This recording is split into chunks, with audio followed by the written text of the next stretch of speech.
some of these timeframes might be shortened. It's also theoretically possible that this assumes a 45-day public review period. And if the board wants to lengthen public review periods, that's the minimum that's required. If you want to lengthen that, then that might change these timeframes, but it might also then fit into any other areas of time savings that we'd achieve. I'm not going to go into detail on the housing element or the coastal plan updates. Just hitting the highlights, a new housing element needs to be submitted to the state by August 31st. That means that there needs to be some kind of public development process for this new housing element, and that would begin this fall and would be completed by August of next year. And on the coastal plan updates, the Mendocino Town Plan, the commitment has been that Mendocino Town Plan data tables would be to the board in September, and so you'll see that reflected on here. And then any direction the board wants to give regarding an update to the narrative part and the broader part of the town plan, and then beginning work on the local coastal plan update process, with the idea that work on that would actually be initiated in July of 2009. So you can see all of these things kind of fit together, and they're all kind of running on parallel paths, although slightly different time frames. And we're just trying to keep it all straight and keep it all moving forward. But by the end of 2009, actually by June of 2009, the general plan update process will be completed, and by October of 2009, the Ukiah Valley Area Plan process will be completed. I'd also like to take this opportunity to publicly thank Phil Gorney, who has been the planning team manager for the past year. I don't know if you recall, we kept kind of re-upping him for 3-month periods, but we finally come to the end of that, and really appreciate the work that Phil has done.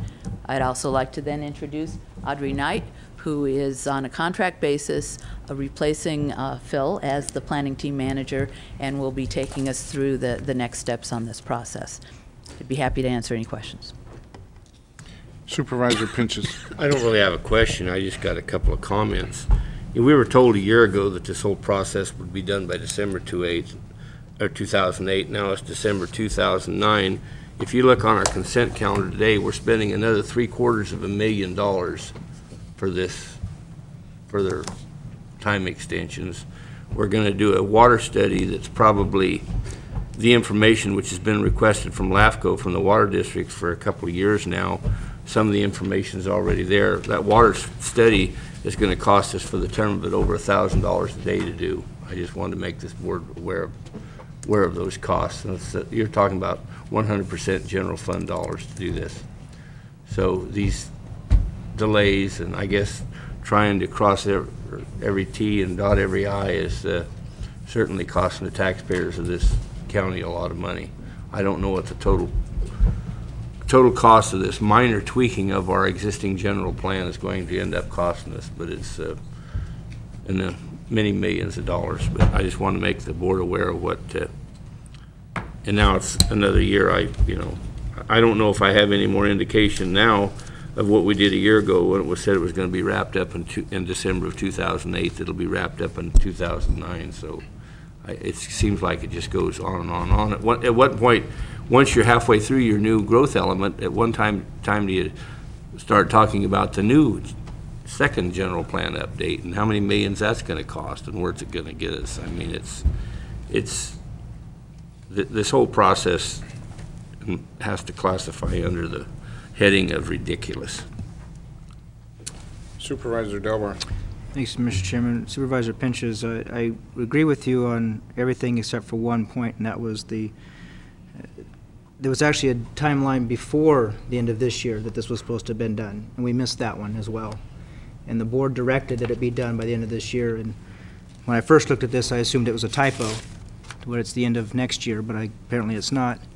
So I too share that concern, and I would obviously believe that the information that's out there that's available for these studies is easily there And to me, spending that type of money and another year worth of time on both these plans, to me, isn't the best way to go about this. But I don't see, we give a direction and, oh well.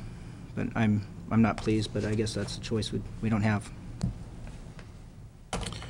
Thank you, Supervisor. Any other comments before I go to public comment? Please. Could I address a couple of these Please. things? Just a clarification that this is not 100% general fund money. There's certainly general fund money in it, but I would say at least half of it is also the general plan update fees, which are intended exactly for this purpose. In terms of the costs to date for the general plan update process, and now this is just in terms of the consultant contracts, it's around $1 million or slightly under $1 million. It is not several $1 million. As far as the next general plan update, I have no intentions of discussing that. This last one was apparently good for 20 plus years, and hopefully this one is going to last that long as well. I would say in terms of the time frames that there certainly was a certain amount of hopefulness. If this data, whether it was traffic data or water data or whatever, were available, I can assure you the time frames would be a lot shorter. It's not available. As we've been looking for it and we come up short, that's dictated that we then find ways of plugging in those holes, and that's what brings us to this.